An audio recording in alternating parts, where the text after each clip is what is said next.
Hola, ¿qué tal amigos y amigas? Muy bienvenidos y bienvenidas a una nueva clase de apoyo de Historia Social General. En este video y en los siguientes vamos a abordar la temática del peronismo. Sabemos que se trata de un tema bastante amplio y con bastante contenido, así que vamos a intentar puntualizar en las consignas específicas que a ustedes les han requerido los docentes. Así que, sin más, empecemos. Una de las primeras cosas que nosotros tenemos que tener en cuenta cuando hablamos del peronismo es el vínculo de Perón para con la clase obrera. Si nosotros nos situamos en el texto y de hecho repasamos algunos de los discursos que Perón brinda en Plaza de Mayo, vamos a ver cómo constantemente se apela a la unión y a la hermandad, ¿sí? Esto es sumamente importante porque el movimiento obrero va a ser la columna vertebral del peronismo, es decir, va a ser el núcleo del peronismo. Y nosotros tenemos a un Perón entonces que, por ejemplo, en un discurso le habla a los trabajadores y le dice: únanse, sean hoy más hermanos que nunca. Claramente acá vemos reflejado el vínculo que existía para con los obreros y cómo también había una identificación de parte del sector obrero para con Perón, ¿sí? Esto era una simbiosis, ¿sí? Era una relación que tenía cierta simbiosis. Pero bueno, esto nos permite entender de alguna manera también lo que es la identificación que va a haber de parte de las masas populares, de las masas trabajadoras, para con el movimiento peronista, ¿sí? Y vamos a ver, esto va a ser como una especie de contrapunto, porque vamos a ver cómo los movimientos trabajadores y las masas peronistas y cómo los movimientos trabajadores se identifican, digamos, con el peronismo y cómo, si se quiere, del otro lado va a estar el sector patronal, ¿sí? El mismo sector de siempre, ¿sí? El sector conservador, el sector oligárquico, cómo se va a nuclear en lo que vamos a conocer como el antiperonismo. Vamos a ver que la visión que tenía el antiperonismo, toda la oposición a Perón acerca del peronismo y de la masa trabajadora, era realmente muy despectiva, ¿sí? Porque pensemos que más allá de los términos como cabecita negras y todo eso, realmente estamos hablando de una mirada muy despectiva para con la clase trabajadora. Hablaba, por ejemplo, la Unión Industrial Argentina, hablaba de resaca humana para referirse a los trabajadores y trabajadoras que seguían a Juan Domingo Perón. Se hablaba también de el Partido Comunista, utilizaba términos como malón, malevaje, banda armada peronista. Realmente entonces estamos hablando de un odio muy marcado por parte de los sectores antiperonistas que, si ustedes se dan cuenta, confronta, es decir, es todo lo opuesto a la unión y hermandad que Perón mencionaba en su discurso, ¿sí? Entonces estamos viendo ahí dos contrapuntos, pongámoslo así, posturas muy diferentes, ¿sí? Es una de las cosas que tenemos que tener en cuenta para comprender el porqué del fenómeno peronista, ¿sí? Para analizarlo bien, ¿sí? Bueno, entre otros calificativos también se refería la misma Unión Cívica Radical, hablaba de un ultraje a la ciudadanía. Todo esto por el reconocimiento a los derechos y a las demandas de los trabajadores que había impulsado el peronismo, ¿no?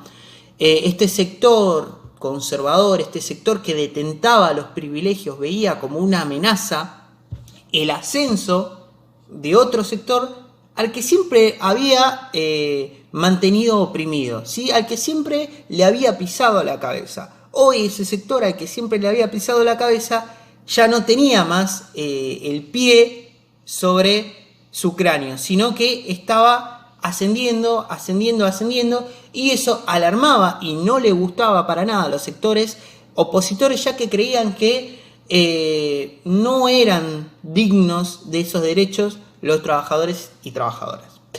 De esta manera nosotros vamos entendiendo un poco entonces la visión que tiene la oposición acerca del fenómeno peronista, ¿sí? Vamos a ver cómo posteriormente la oposición se va a nuclear en lo que conoceremos como la Unión Democrática, ¿sí? Donde va a haber una mezcolanza interesante de diversos sectores opositores al peronismo que se unen con la única meta de evitar que Juan Domingo Perón triunfe en las elecciones de 1946. Claramente el adversario no era solamente la Unión Democrática, sino que teníamos que todo esto estaba orquestado, toda la Unión Democrática y todos los, de alguna forma, todos los sectores opositores a Juan Domingo Perón, todos estaban respaldados y financiados por la embajada norteamericana y más específicamente por el embajador norteamericano Sproul Braden, que se constituye de alguna forma en el enemigo número uno de Juan Domingo Perón.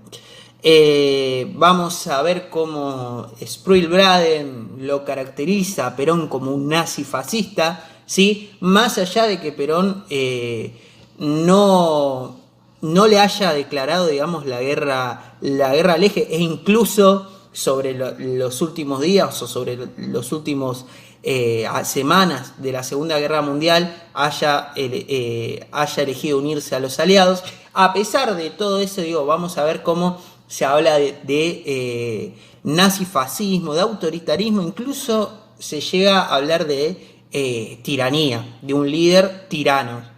Realmente vamos a ver cómo el peronismo tiene que lidiar con todo eso. Pero bueno, algunas otras cosas que me parece importante destacar, teniendo en cuenta las preguntas que cada uno debe contestar. No quisiera desviarme mucho ni marearlos mucho en lo que son las explicaciones, pero bueno, más allá de eso, nosotros recordamos entonces, ¿no? Para hacer un raconto, que estamos hablando de la visión, el vínculo de el peronismo con la clase trabajadora. Estamos hablando también de la visión de la oposición acerca del peronismo, pero no hemos mencionado hasta el momento un hecho muy, muy importante como lo es el 17 de octubre de 1945, la muestra más grande que ha existido de lealtad del movimiento obrero hacia su líder. Vamos a ver que hay diferentes lecturas acerca del 17 de octubre. En sí, todas coinciden en un punto, y que fue un hecho que resignificó la vida política, ¿sí? Vamos a ver que existen historiadores, autores, como por ejemplo Rodolfo Puigros, ¿sí? Que cuando debe referirse al peronismo, por ejemplo, habla de que se trata de una simbiosis entre los hijos de nuestro país y los inmigrantes, ¿sí? Habla de que esta distancia que había, digamos, no nos olvidemos que el comunismo y el socialismo eran opositores al peronismo, lo cual les valió tanto al comunismo y al socialismo una distancia entre los trabajadores que decían representar y lo que ellos hacían. Esa distancia la ocupó el peronismo, otorgando y reconociendo derechos a los trabajadores y a las trabajadoras. Esto es lo que nos dice Rodolfo Puigros, ¿sí? Si bien de alguna forma también critica al peronismo por no tener una teoría revolucionaria, vamos a ver cómo, digamos, nos vamos a centrar en los aspectos más importantes, ¿sí? Que es esto de que lo ve como una simbiosis entre hijos de la patria e inmigrantes, y también esto que menciona de la distancia, ¿no?, que había entre los partidos comunistas y socialistas, y que es ocupada por el peronismo, que reconoce y otorga derecho a los trabajadores. Vamos a tener en cuenta, y tenemos que tener muy en cuenta, las tres banderas del peronismo: la justicia social, la independencia económica y la soberanía política. Yo les diría que tengamos muy en cuenta estas tres banderas, porque realmente va a ser lo que nos permita comprender en profundidad el periodo peronista.